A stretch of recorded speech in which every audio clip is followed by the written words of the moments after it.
Je le partage, mais j'annonce ça depuis des mois et des mois et des mois, et je l'ai déjà annoncé ici. J'ai dit que le système s'effondrait, on y est. On y est. On n'a absolument plus les moyens de faire de la qualité du soin. On n'a plus les moyens de garantir aux Français une égalité devant le soin.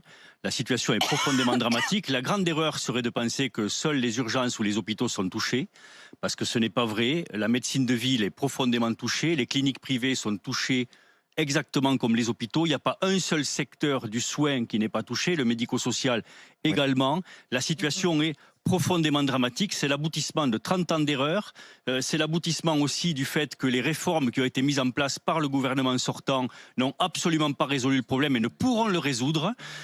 C'est le fait qu'on a concentré depuis des années les hôpitaux. On a fait des espèces d'hôpitaux-usines avec une vraie perte de sens pour les soignants. On a renforcé l'administration à tout crin, à tout étage du soin.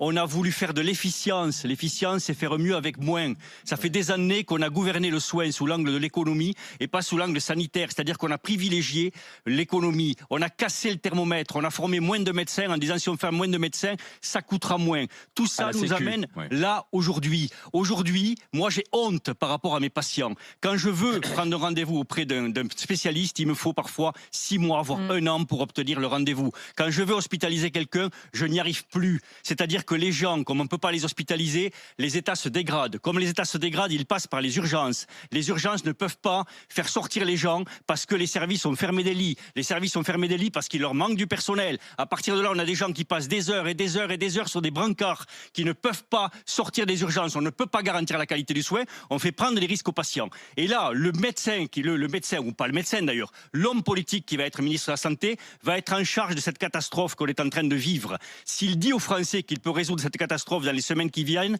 il mentira. Ce qu'il faut dire aux Français, c'est que les mois qui vont venir vont être extrêmement difficile. Imaginez-vous que le système sanitaire aujourd'hui, c'est comme un verre d'eau qui serait rempli à ras-bord. La moindre petite chose peut le faire déborder. Une canicule, le verre déborde. Monkeypox, la variole du singe, le verre déborde. Un coup de Covid, le verre déborde. Et si vous avez les trois en même temps, alors là, ça va être la catastrophe. Et l'été, avec des flux de population qui vont augmenter sur certaines zones, alors même qu'on a une baisse de lits sur les mêmes zones, ça va déjà être une catastrophe.